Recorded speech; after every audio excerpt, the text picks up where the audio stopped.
Assalamualaikum warahmatullahi wabarakatuh. Alhamdulillah kita masih bisa bertemu walau melalui online untuk kembali belajar sesuai dengan jadwal tahun ajaran baru ini. Masih dengan Bunda Anitya Santri dari MAN 1 Medan. Pada kesempatan kali ini kita akan belajar tentang hakikat dan peran ilmu kimia. Jadi ini mata pelajaran kimia materi pertama untuk kelas 10 ya. Apa saja yang akan kita pelajari? Yang pertama itu adalah tentang hakikat ilmu kimia. Jadi kita kenalan dulu dengan kimia itu supaya kita bisa mencintai kimia. Yang kedua, kita akan belajar tentang peran ilmu kimia dalam kehidupan. Jadi kita akan lihat apa saja manfaat yang akan kita dapat setelah kita belajar kimia nanti. Nah, yang ketiga itu mengenai metode ilmiah ya. Jadi metode ilmiah ini itu adalah penelitian ya untuk terciptanya suatu teori ya, untuk menghasilkan teori. Baik, kita masuk yang pertama dulu, hakikat ilmu kimia. Kimia itu adalah ilmu yang mempelajari komposisi dan sifat suatu benda serta perubahan dan pembentukan zat tersebut. Jadi nanti di dalam kimia ini yang kita pelajari tentang komposisi ya, komposisinya dia terdiri dari apa saja. Kemudian yang kedua adalah sifatnya.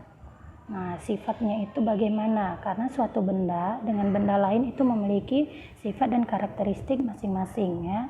Kemudian yang ketiga itu tentang perubahan zat yang terjadi ya.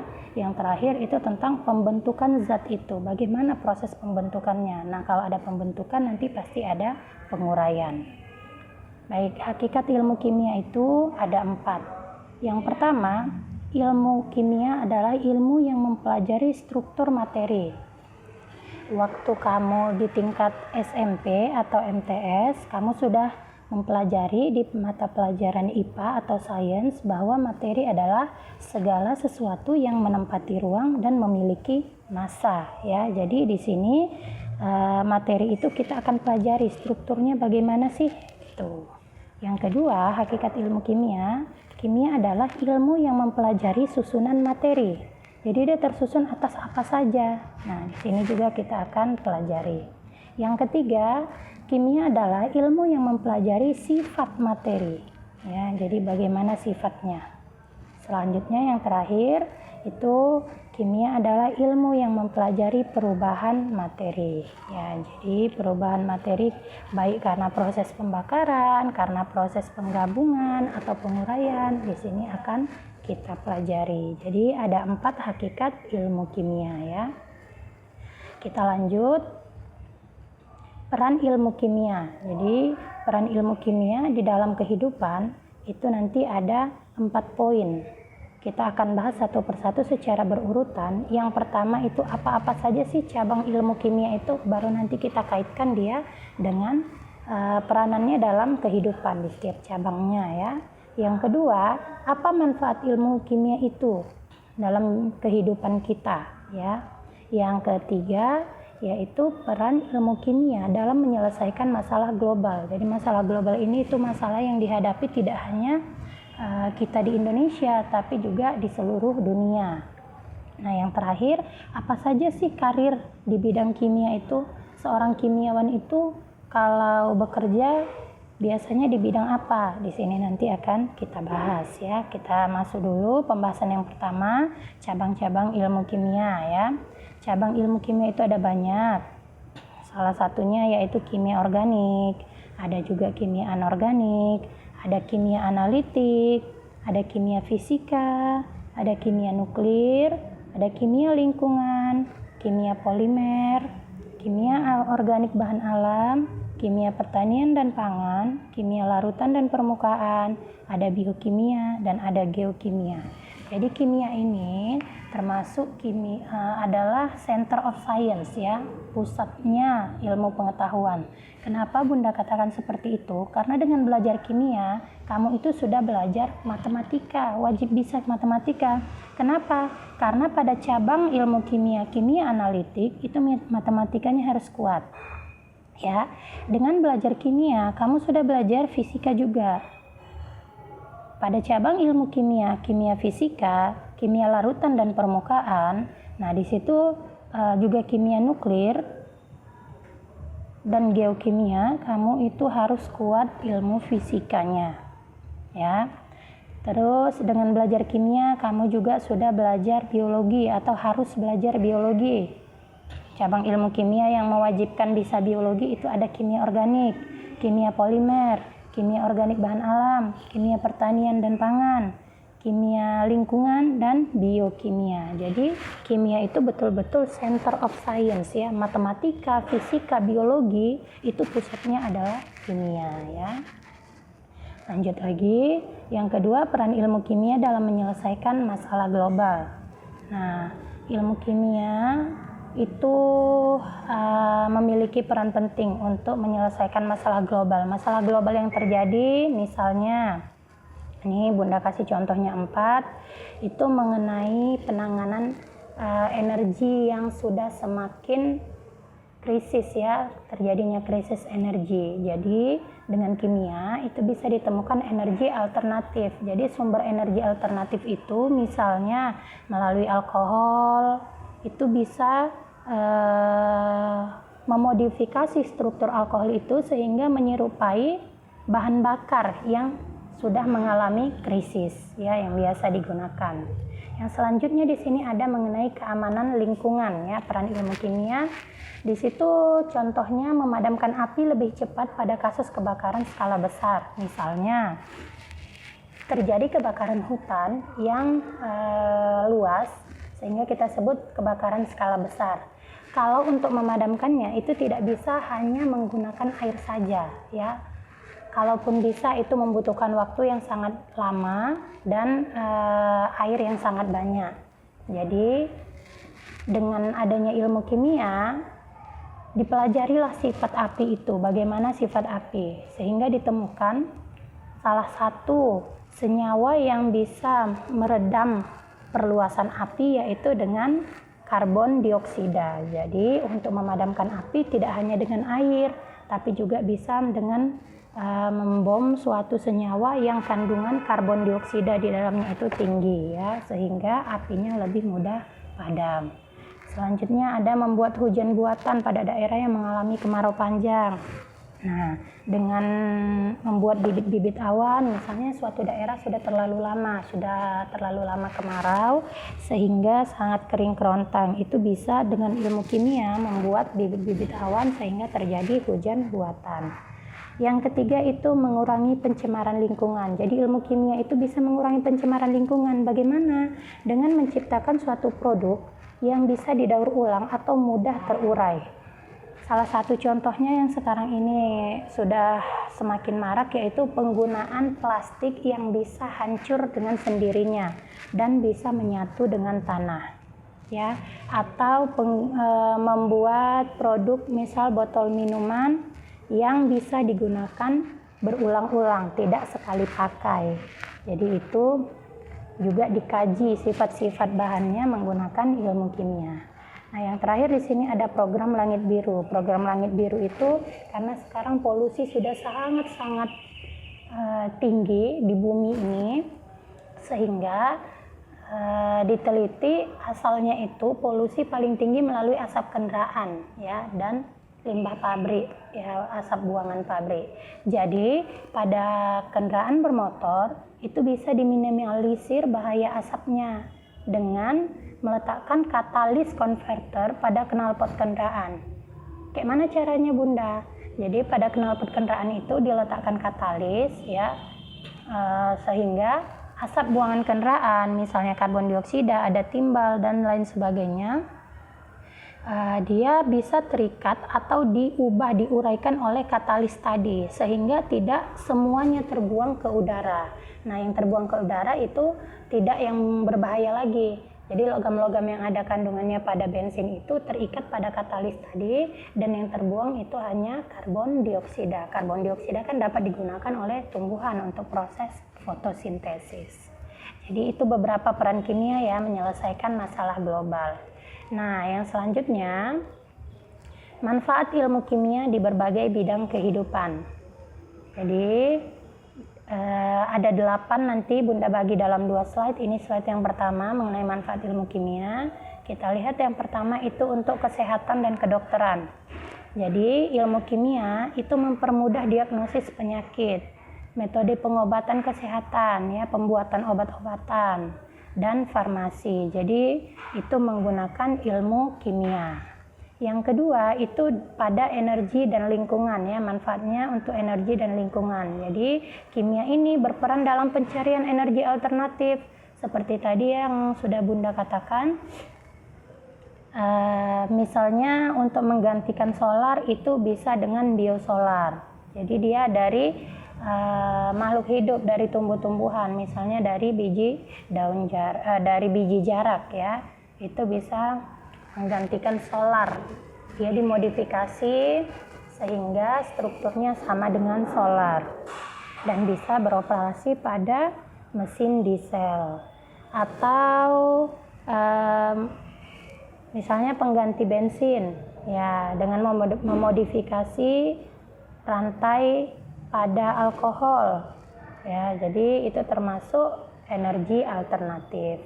Yang ketiga itu pada bioteknologi. Bioteknologi itu memanfaatkan makhluk hidup atau produk dari makhluk hidup untuk menciptakan barang dan jasa. Misalnya untuk membuat yogurt itu pakai bakteri, atau untuk membuat tape itu pakai ragi, ya. Jadi untuk menciptakan suatu produk baru itu dengan memanfaatkan sifat kimia suatu zat. Yang keempat itu pada bahan pangan dan pertanian. Jadi ilmu kimia di sini sangat berperan, ya, untuk menciptakan, kan krisis bahan pangan itu sempat terjadi beberapa tahun yang lalu. Jadi ilmu kimia berperan untuk menciptakan pupuk, ya, dan pestisida, pupuk dan pestisida untuk menghilangkan hama, ya, sehingga hasil pertanian bisa meningkat. Yang selanjutnya itu pada bidang hukum, ya, ilmu kimia itu bermanfaat pada bidang hukum untuk pemeriksaan sidik jari, identifikasi mayat, juga untuk barang bukti, ya, identifikasi barang bukti. Oke, selanjutnya yang keenam pada mesin atau pabrik. Jadi ilmu kimia di sini bermanfaat untuk mempelajari sifat logam.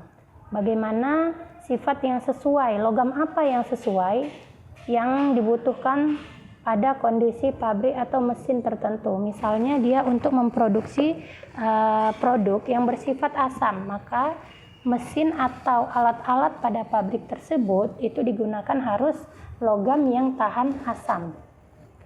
Ya, kalau dia mesin atau produk yang mau dibuat itu berhubungan dengan air, penggunaan air pada waktu yang sangat banyak, maka harus dipilihlah logam penyusun mesin atau peralatan pabrik itu yang dia tahan karat. Jadi di sini memanfaatkan ilmu kimia untuk menganalisis sifat suatu logam, ya. Yang ketujuh di sini ilmu kimia berperan dalam bidang geologi.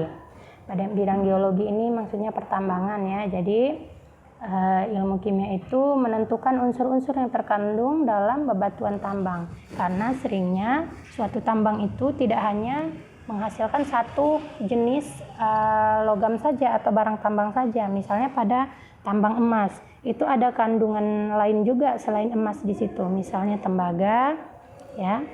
Jadi dengan ilmu kimia itu bisa dianalisis dia ada unsur apa saja yang terkandung dalam tanah pada bahan tambang yang ditambang di suatu pertambangan. Yang terakhir di sini ilmu kimia itu bermanfaat di bidang teknik sipil, ya. Jadi teknik sipil untuk membuat bangunan itu perlu dianalisis. Misalnya ketahanan kayu jenis tertentu itu bagaimana sifatnya. Kalau di daerah itu misalnya di daerah Jepang, ya, di sana strukturnya itu daerahnya sering terjadi gempa. Jadi harus dianalisa bahan bangunan yang bersifat seperti apa yang dibutuhkan agar tidak mudah roboh bangunan itu. Nah, kalau kayak misalnya mau membangun jembatan berarti itu yang dilewati oleh banyak kendaraan, ya. Dia itu bahan pembangun jembatan itu bisa dianalisis pada bidang teknik sipil, sifatnya itu seperti apa. Misalnya membuat betonnya, campuran antara semen dengan pasirnya itu berapa banding berapa sehingga bisa menampung berat beban sekian ton misalnya. Jadi itu tergantung sifatnya, apakah dibutuhkan suatu sifat yang elastis atau dia yang penting keras. Misalnya lagi pada pembangunan rumah, daerahnya panas sehingga dibutuhkan bahan bangunan yang sifatnya menyerap panas agar orang yang ada di dalam rumah itu adem untuk tinggal di situ. Jadi dengan ilmu kimia kita bisa tahu apa sih senyawa yang bisa membuat bagian dalamnya itu, bagian dalam suatu bangunan itu adem, berarti sifatnya harus yang menyerap panas. Jadi itu tadi contoh ya, ada 8 Bunda kasih contoh manfaat ilmu kimia dalam bidang kehidupan kita. Oke, sekarang kita lanjut lagi. Apa saja karir di bidang kimia? Jadi kalau kalian nanti kuliahnya ambil jurusan kimia, kira-kira kalau nanti bekerja itu bisa di bidang apa saja gitu ya. Nah, di sini yang pertama di bidang industri. Jadi semua bidang industri itu membutuhkan kimiawan ya, minimal dia sebagai pengendali mutu. Nah, jadi apapun industrinya, bidang apapun itu ada quality controlnya untuk produk. Terus dia misalnya produk makanan yang untuk dipasarkan pada jangka waktu tertentu dan tempat yang luas ke seluruh Indonesia misalnya. Itu harus jelas dia berapa lama expirednya, berapa banyak kadar airnya yang bisa tersisa di produk itu sehingga bisa tahan untuk sekian bulan atau sekian tahun. Nah, itu tugas kimiawan ya. Selain di bidang industri, seorang kimiawan juga bekerja sebagai peneliti laboratorium. Jadi peneliti laboratorium ini dibutuhkan pada Balai POM, Dinas Kesehatan, serta di laboratorium dan pengembangan milik pemerintah. Jadi melakukan penelitian-penelitian. Kalau di Balai POM itu Badan Pengawas Obat dan Makanan, itu untuk memastikan semua produk-produk yang beredar yang ada pada masyarakat itu sesuai ya, sesuai dia dengan fungsi dan manfaatnya. Jadi tidak boleh ada yang digunakan tidak pada tempatnya. Misalnya pewarna kain digunakan pada makanan. Nah, jadi pewarna kain dan pewarna makanan itu struktur kimianya berbeda. Nah, orang Balai POM ini nanti itu bisa meneliti, mengambil sampel lalu dilihat strukturnya seperti apa. Apakah dia itu memang untuk makanan atau untuk pakaian yang digunakan ke makanan. Nah, begitu juga untuk Dinas Kesehatan dan laboratorium pengembangan ya. Yang ketiga di sini ada produksi petrokimia ya. Petrokimia itu pada misalnya pada Pertamina ya, tambang minyak atau gas. Nah, di sini yang bekerja di bidang petrokimia itu 95% adalah kimiawan. 5%-nya apa Bunda? Ya namanya dia perusahaan ya pasti ada manajemennya ya, pasti ada pemasaran. Nah, itu yang 5%-nya. Selebihnya itu adalah kimiawan. Yang terakhir di sini ada tenaga pendidik dan kependidikan ya. Tenaga pendidik dan kependidikan itu bisa berupa guru kimia, dosen kimia, terus laboran di sekolah atau laboran di kampus.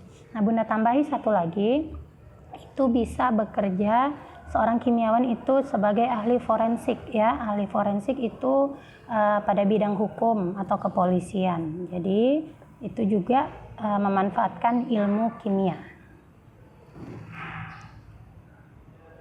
Oke, sekarang kita bahas yang terakhir yaitu metode ilmiah ya. Akhir pertemuan ini materinya yang terakhir adalah metode ilmiah. Oke, metode ilmiah itu nanti ada 2 yang akan kita bahas. Yang pertama karakteristik metode ilmiah dan tahap-tahapan atau langkah-langkah dalam melakukan metode ilmiah. Nah, karakteristik metode ilmiah di sini ada 5 poin. Yang pertama itu metode ilmiah bersifat kritis dan analitis ya. Jadi metode ilmiah itu bersifat kritis dan analitis. Artinya metode itu menunjukkan adanya proses yang tepat ya untuk mengidentifikasi masalah.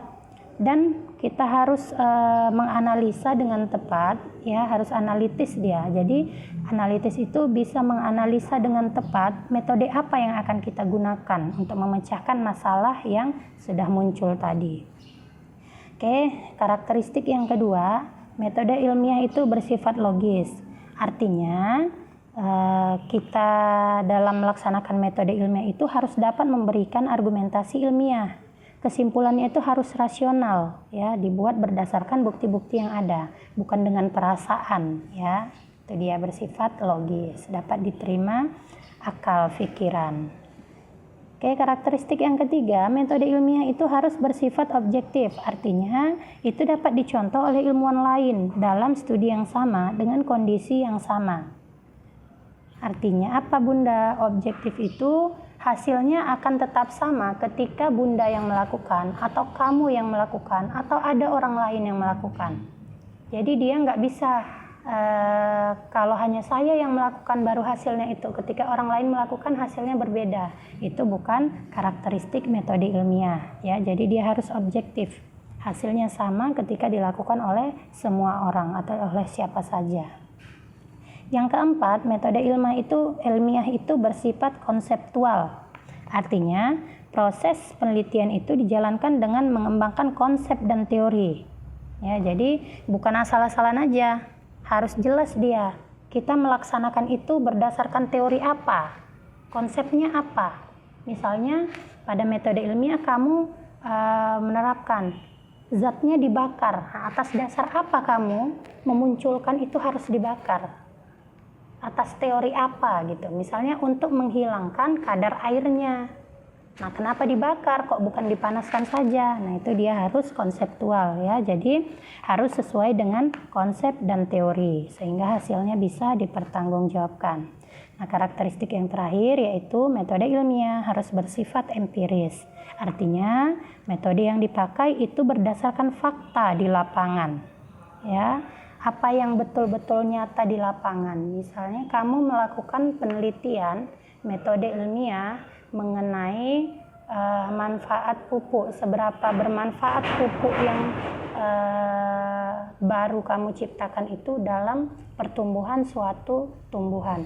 Jadi kamu harus sesuai dengan fakta yang di lapangan. Kalau memang tinggi tumbuhannya ketika kamu berikan pupuk itu lebih pendek dari yang normal, ya kamu harus tuliskan seperti itu pada laporan metode ilmiah kamu. Jadi tidak boleh direkayasa. Kalau memang dia lebih tinggi, lebih pesat pertumbuhannya dari yang normal, kamu juga harus tuliskan itu, ya. Oke, itu tadi 5 karakteristik metode ilmiah. Bersifat kritis dan analitis, bersifat logis, bersifat objektif, bersifat konseptual, dan bersifat empiris. Nah, sekarang setelah karakteristik metode ilmiah, kita akan bahas langkah-langkah metode ilmiah, ya. Langkah-langkah metode ilmiah itu yang pertama adalah melakukan pengamatan. Jadi itu tadi berhubungan dengan sikap kritis tadi, ya. Jadi ketika kamu misalnya sedang berjalan di suatu daerah, kamu melihat ada masalah. Kamu menangkap ada masalah di daerah ini. Apa masalahnya? X, Y, Z atau apalah itu. Nah, jadi ketika kamu menangkap masalah itu kamu sudah berpikir kritis. Setelah kamu menemukan masalah, kamu melakukan pengamatan. Itu langkah pertama. Nah, setelah dilakukan pengamatan, kamu harus menyusun kerangka teori. Kira-kira apa saja langkah-langkah yang akan kamu lakukan nanti untuk menyelesaikan masalah yang tadi sudah kamu amati, ya. Jadi kerangka teorinya itu harus jelas. Setelah kerangka teori tersusun, kamu harus merumuskan hipotesis. Hipotesis itu adalah kesimpulan sementara berdasarkan kerangka teori dan masalah yang kamu temukan di awal tadi. Jadi, ketika kamu menyusun kerangka teori, kamu tentukan langkah-langkah apa yang mau kamu akan lakukan untuk menyelesaikan masalah itu dan hubungkan dengan teori yang sudah ada sebelumnya. Sehingga kamu bisa mengambil kesimpulan sementara. Kesimpulan sementara itu kita sebut sebagai hipotesis. Nah, setelah kamu merumuskan hipotesis, kamu melakukan penelitian, ya, untuk melakukan uji hipotesis itu. Jadi, penelitian atau eksperimen di sini itu biasanya memakan waktu dan biaya. Nah, setelah selesai penelitiannya, kamu olah dan analisis data yang kamu dapat di lapangan ketika kamu melakukan penelitian atau eksperimen itu.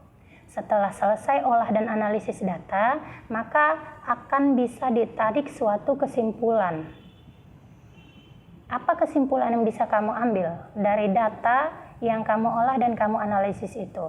Ketika kesimpulan yang kamu ambil itu dia tidak sesuai dengan hipotesis awal yang kamu rumuskan, maka kamu harus kembali lagi ke langkah yang ketiga, yaitu merumuskan hipotesis.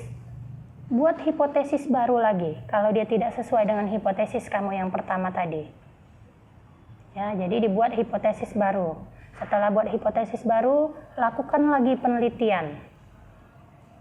Lalu olah lagi datanya, analisis lagi datanya, lalu tarik kesimpulan. Nah, setelah itu, kalau tidak sesuai juga, kembali lagi buat hipotesis baru, begitu seterusnya. Tapi ketika kesimpulan yang kamu tarik itu dia sesuai dengan hipotesis awal yang sudah kamu buat tadi, maka di sini kamu harus segera membuat laporan atau menyusun teori. Berarti nanti akan tercipta suatu teori baru atau statement baru. Nah, setelah selesai laporannya, kamu menciptakan suatu teori, lalu ini harus dipublikasikan. Ini penting ya, harus dipublikasikan. Publikasinya melalui apa Bunda? Bisa melalui jurnal ilmiah, melalui laman web kamu ya. Kalau sekarang sudah semakin maju bisa melalui YouTube, diviralkan sehingga orang tahu. Apa gunanya publikasi Bunda? Nah, publikasi itu diperlukan agar ahli yang lain yang mau melakukan metode ilmiah itu tidak melakukan hal yang sama lagi. Ternyata sudah ada yang melakukan penelitian tentang ini gitu. Jadi ketika ada seseorang yang menemukan masalah yang sama dengan yang sudah kamu lakukan penelitian itu, yang sudah kamu dapatkan kesimpulannya, yang sudah kamu susun teori barunya, jadi orang tidak perlu lagi melakukan hal yang sama, kecuali dia memang hanya mau menguji teori kamu. Nah, kenapa dia tidak usah melakukan hal yang sama? Karena di situ ketika melakukan penelitian dan eksperimen itu menghabiskan waktu, tenaga, dan biaya. Ya, jadi tidak perlu dilakukan 2 kali. Beda halnya kalau memang tujuannya untuk menguji teori yang baru kamu ciptakan. Ya, jadi ini dia ya langkah-langkah dalam melakukan metode ilmiah. Oke. Di sini Bunda lampirkan bagaimana sistematika laporan penelitian. Jadi ini nanti juga akan kamu buat sesuai dengan sistematika ini kalau kita melakukan praktikum ya. Nanti ketika kita melakukan praktikum, laporan praktikumnya juga kurang lebih seperti ini. Tapi ada beberapa hal nanti yang kita tiadakan ya. Oke, pada sistematika laporan penelitian itu yang pertama ada judul penelitian. Jadi kamu tuliskan itu pada sampul judul penelitian kamu itu tentang apa. Yang kedua itu ada kata pengantar. Nah, kalau pada laporan praktikum kata pengantar boleh ada, boleh tidak ya. Yang ketiga daftar tabel. Jadi semua tabel yang ada pada laporan penelitian kamu tadi, pada metode ilmiah yang kamu gunakan, semua tabel itu ada di daftar tabel ini. Jadi kalau seseorang yang membaca laporan penelitian kamu itu membutuhkan data apa misalnya, bisa dilihat di tabel. Yang keempat daftar gambar, sama seperti tabel tadi, gambar apapun yang kamu buat itu harus ada pada daftar gambar ya. Dia sesuai sekalian sama sama halamannya ya, letak gambar itu ada di halaman berapa. Kemudian daftar lampiran sama ya. Yang keenam ada daftar isi dari laporan penelitian kamu. Yang ketujuh itu ada abstrak. Abstrak ini kalau kamu melakukan penelitian dengan metode ilmiah. Kalau nanti pada praktikum di sekolah, abstrak ini tidak perlu ada. Kemudian ada bab pendahuluan ya, bab satunya itu pendahuluan, bab 2-nya tinjauan pustaka. Tinjauan pustaka ini mengenai teori-teori yang sudah ada. Jadi bukan berdasarkan hipotesis kamu, bukan pengandaian kamu, bukan teori baru kamu, tapi teori yang memang sudah ada, yang sudah diakui ya. Yang ketiga itu bab ketiga itu tentang metode penelitian. Nah, penelitian yang kamu gunakan tadi ya, metode ilmiahnya di situ kamu uraikan. Yang keempat hasil dan pembahasan. hasilnya, hasil penelitian kamu, dan kamu bahas, kamu hubungkan dengan tinjauan pustaka dari bab 2 tadi. Nah, setelah kamu bahas hasil dari penelitian kamu tadi dihubungkan dengan tinjauan pustaka, maka kamu akan bisa menarik kesimpulan dan saran apa kira-kira yang kamu harapkan dilakukan oleh pembaca. Bisa jadi dengan penelitian lanjutan atau apalah, di situ sarannya silahkan kamu buat pada bab 5. Yang terakhir, yang ke-13 itu ada daftar pustaka, dan terakhir itu lampiran ya. Jadi tadi yang di depan itu daftar lampirannya, yang ke-14 lampiran. Lampiran itu apa? Misalnya izin dari wali kota atau izin dari kepala sekolah untuk melakukan penelitian dan sebagainya ya. Jadi ada 14 poin untuk sistematika laporan penulisan kalau kamu nanti menulis karya ilmiah dengan metode ilmiah. Berbeda dengan laporan praktikum ya, dia nggak sampai 14 poin. Ya, alhamdulillah hari ini sampai di sini dulu materi kita. Terima kasih atas perhatiannya. Semoga apa yang Bunda berikan ini bermanfaat. Semua yang baik datangnya dari Allah, yang tidak baik itu dari diri Bunda sendiri. Jangan lupa ya untuk subscribe channelnya supaya kamu tidak ketinggalan materi, karena Bunda akan upload materi kita yang berikutnya juga nanti melalui akun ini. Ditunggu juga like dan share-nya. Assalamualaikum warahmatullahi wabarakatuh.